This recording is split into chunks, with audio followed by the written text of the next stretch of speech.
घर आहे खरं, जेवायला 2 वाजतात. एकदा गवळी लोक यायला लागली, सगळे यायला लागली की साहेब काही उठणार नाही. मी फोन केला, अहो जेवायला येताना फोन ठेवलेला असतो. आता त्याची सवय झाली. पहिला अहो बायकोचा फोन आहे, प्लीज एक शब्द बोला. पण आता समजतं की समोर सगळे माणसं आहेत, तो माणूस कसा बोलणार.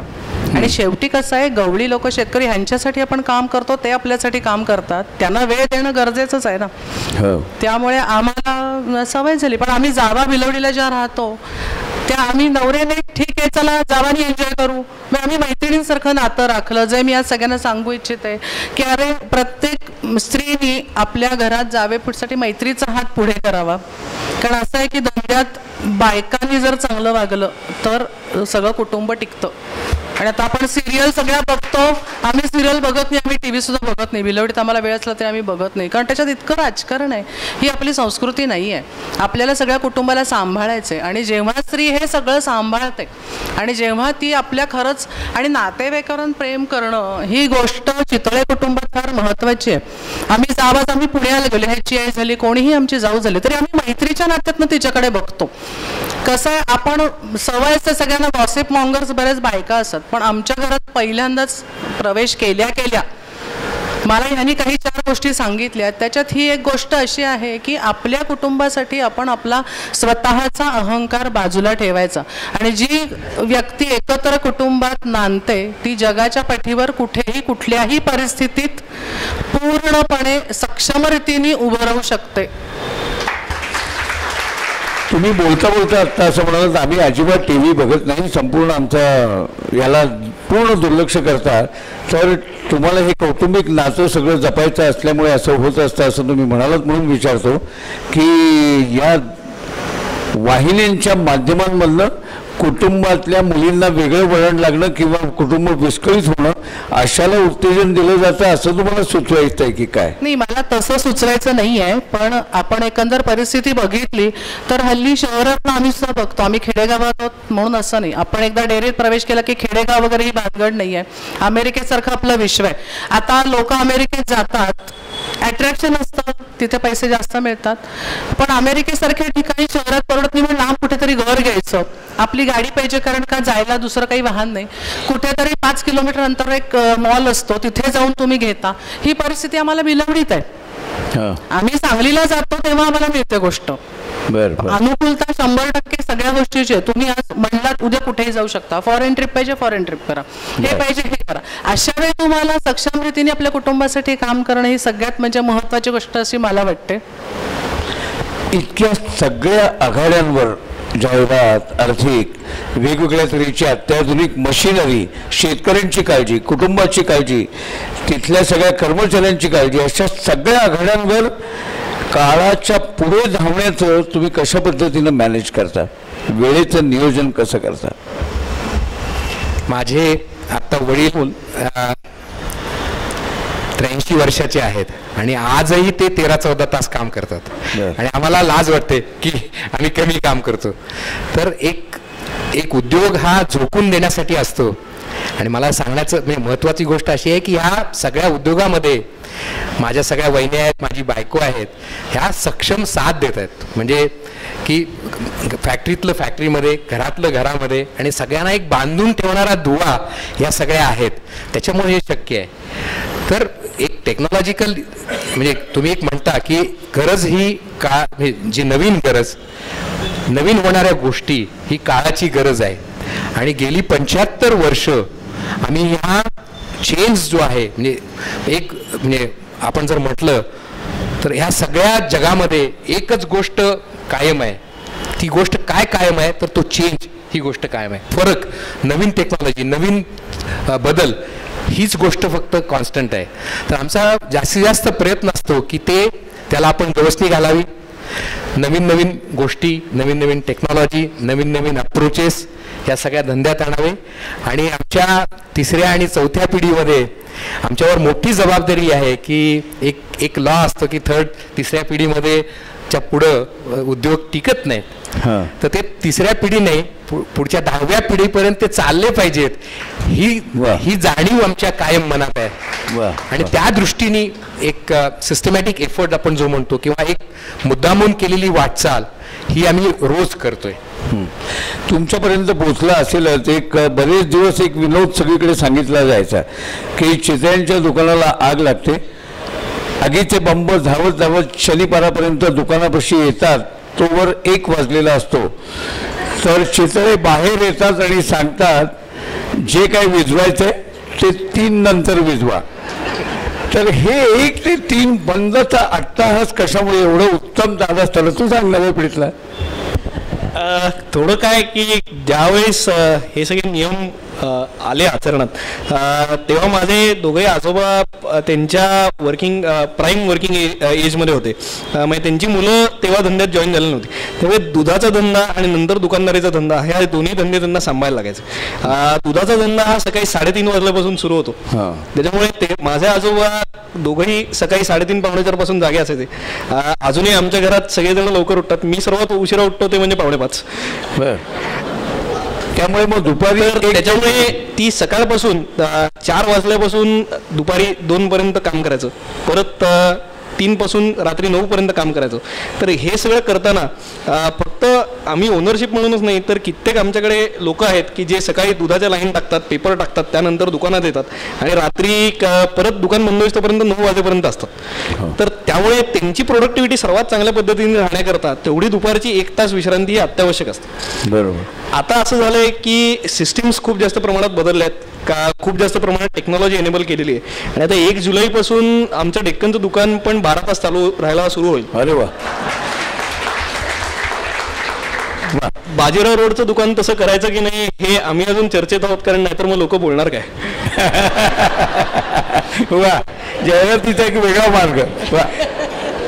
आणि एक या सगळ्यांच्या मनातला एक प्रश्न विचारतो, ठाण्यात शाखा कधी चालू करणार?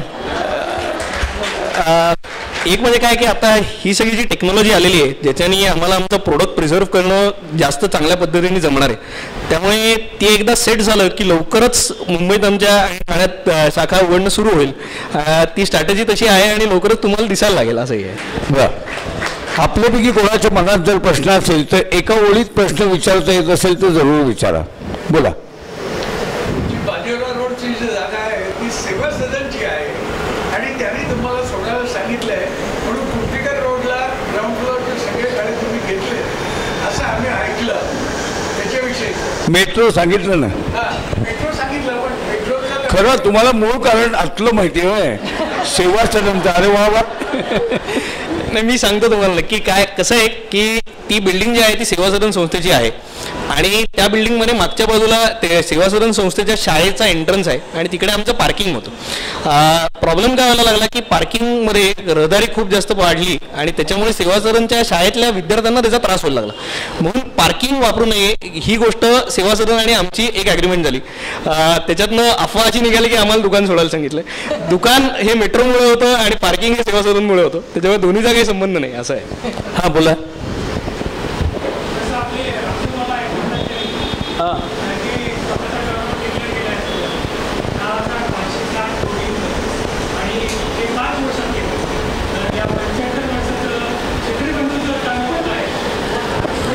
टर्नओव्हर सांगा, आम्हाला लागतं सगळा हिशोब. आमचा बाकरवाडीकडे येतोय मी. आधी टर्नओव्हर ऐकूया, आपल्याला माहित नसेल म्हणून. अहो इतका त्या दुकानातला प्रत्येक नका विचारू, एकूण टर्नओव्हर विचारू. हा, एकूण टर्नओव्हर. तुम्हाला नवीन चितळे चालू करायचे की काय? हा, मी तर उलट म्हणेन 75 वर्षाचा टर्नओव्हर हे तुम्ही आमचे ग्राहक आहात. वा. आता यांच्या मनातली आणखीन एक गोष्ट विचारतो की तुम्ही गुजराती वाटणारी, मगाशी बाकरवडीचा प्रश्न झाला पण त्यातलं उत्तर मिळालं नव्हतं. तुम्ही बाकरवडी नेमकी कशामुळे निवडलीत विक्रीला आणि बनवायला? बाकरवडी हा मूळचा गुजराती पदार्थ. तो माझ्या आजोबांना आमच्याकडे एक गुजराती आचारी होता, त्यांनी तो पदार्थ बनवून दाखवला. गुजरातमध्ये जी बाकरवडी असते ती थोडी नरम असते आणि थोडी गोडसर असते. तर ती खाल्ल्यानंतर असं लक्षात आलं की ह्याचा आणि नागपूर साईडला जी पुडाची वडी मिळते या दोन्हीचं काहीतरी हायब्रिड जर का केलं, हायब्रिड हा शब्द नव्हता तेव्हा, पण काहीतरी त्याचं मिक्सचर जर का केलं आणि कुरकुरीत असा प्रोडक्ट जर का करू शकलो तर तो चांगला झालेल असं गट फिलिंग माझ्या आजोबांना आलं. आणि केवळ गट फिलिंग या दोघांना वाटलं म्हणून तो प्रोडक्ट आम्ही बनवायला लागलो. तो ग्रॅज्युअली रिफाईन होत गेला आणि तो साधारण 72-73 साली तो फुल फ्लेज मार्केटमध्ये आला. तेव्हा साधारण आम्ही दिवसभरात 250 ते 300 किलो बाकरवडी 40 ते 50 लोक वापरून करायचो. आणि ते सगळं मॅन्युअली केलं जायचं. आता जर का बघायला गेलो तर आम्ही तासाला 1500 किलो बाकरवडी करतो. तासाला 1500. आणि रोज किती तास बाकरवडी बनवली जाते, म्हणजे त्यांच्या प्रश्नाचं अप्रत्यक्ष उत्तर. हा हिशोब तुम्ही करा. मात्र रोजचं on an average 2 shift production चालू असतं. 2 शिफ्ट म्हणजे लक्षात आलं असेल. त्याचा व्हिडिओ आपण बघूया. दाखवा.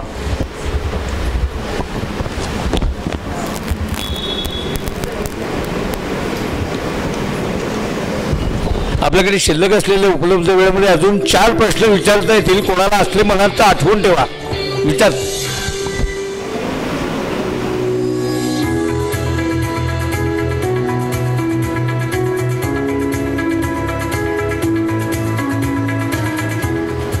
We are at a stage where we are transitioning from being a retail shop into a wide retail-based manufacturing company.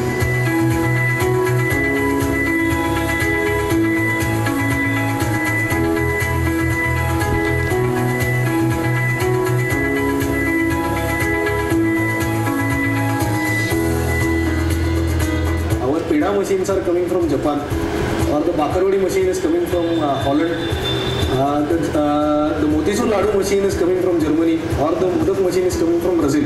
So you can see the various geographies that these machines are coming for, and the way they are being modified to suit our product.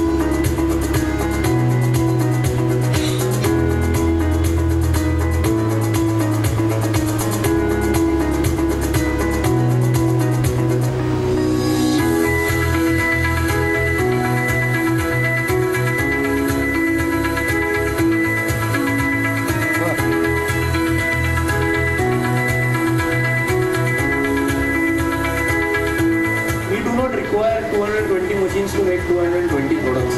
That is the most important part that we try to streamline at the manufacturing.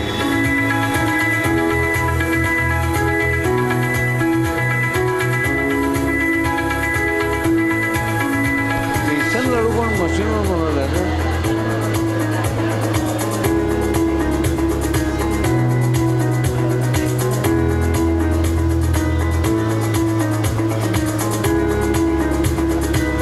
All revolve around the term which is standardization.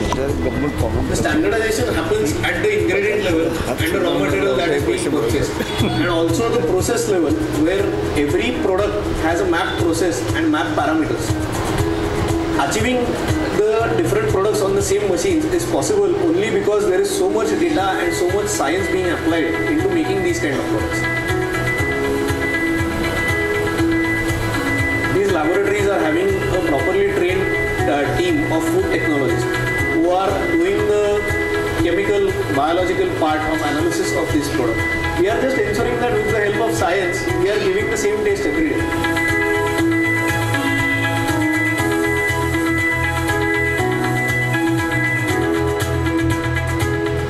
We have a very sophisticated ordering and tracking system that is implemented at the retail level. So we are able to track the movement of every product that we are manufacturing every day at any given time. This helps us get a good idea about what needs to be manufactured on a higher priority, what can be pushed to the next day to ensure the freshness of the product, and how and what volumes need to be done for that.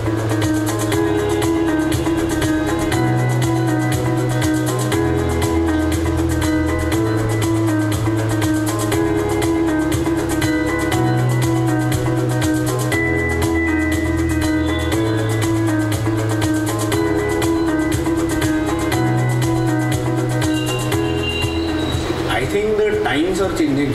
there was a time when there was a personal interaction that happened between the customer or the people that we were interacting with all the time. But as the boundaries have gone for the world, people are moving in different directions every day. And that is the most important thing because we are trying to achieve a global presence. And if people know the brand, the recollection for the brand happens at a very fast level.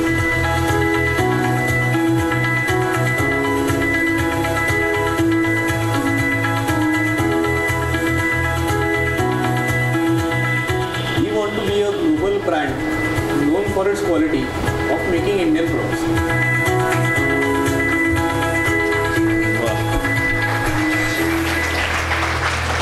शेवटचे 1-2 प्रश्न कोणाचे असले तर हा बोला. बऱ्याच लोकांचा देशी गाईचं दूध आणि जर्सी गाईचं नाही लिहून देता नाही कळलं, लक्षात आलं लक्षात. हां बोला. देशी गाईचं दूध आणि विदेशी गाईचं दूध याच्यामध्ये A1 A2 कॉन्ट्रावर्सी आता खूप जोरात चालू आहे. तर ह्या जिनोमिक टेस्टिंगमुळं आम्ही ज्या काही गायी ज्या नवीन निर्माण करतोय किंवा आपल्या ज्या इंडिजिनस गायी आहेत त्या A2च्याच असाव्यात किंवा A2 जीन्स ट्रान्समिट करणाऱ्याच असाव्यात, तेव्हा आमच्या कंझ्युमरला A2 दूधच मिळावं ह्याच्यासाठी आमचा सिस्टमॅटिक प्रयत्न सुरू आहे. आणि आत्ता जे काही जे दूध येतं आहे ते A1 A2 मिक्स्ड आहे, पण पुढच्या 2 किंवा 4 वर्षामध्ये A2च मिळेल. आणि दुसरी गोष्ट अशी आहे की A1 A2 म्हणजे हा एक्सपेरिमेंट मार्केटिंग गिमिक म्हणून वापरला जातोय आणि असं काही नाही आहे. आणि पूर्वीच्या काळामध्ये देशी गाई रानावनात चरून ती पानं फुलं किंवा रानावरला फ्लोरा फ्युना खायची आणि त्याच्यामुळे औषधी गुण येत होते. आता तशी काही परिस्थिती नाही आहे. त्याच्यामुळे इफिशियंट गाई की ज्या चारा चांगल्या खाऊन चांगलं दूध देतील. तर याच्यामध्ये मला आणखी एक सांगायला आवडेल की ह्या पूर्ण प्रॉडक्टमध्ये पूर्ण आमच्याकडं अद्ययावत लॅब आहेत, म्हणजे जे वेगवेगळी अँटीबायोटिक्स, वेगवेगळी औषधं, वेगवेगळी पेस्टिसाइड्स, प्रत्येक जाणारं प्रॉडक्ट म्हणजे इंटरनॅशनल मानदंडाप्रमाणे आम्ही हे आमच्या लॅबमध्ये टेस्ट केलं जातं. आणि आमचा कटाक्ष असतो की आम्ही जे काही प्रॉडक्ट आमच्या कंझ्युमरना देतो तेच प्रॉडक्ट आम्ही पण खातो. तेव्हा आम्ही जे आम्हाला कळू शकतं ते सगळ्या गोष्टींची ॲनालिसिस आम्ही करतो आणि तरच ते प्रॉडक्ट आम्ही लॉन्च करतो.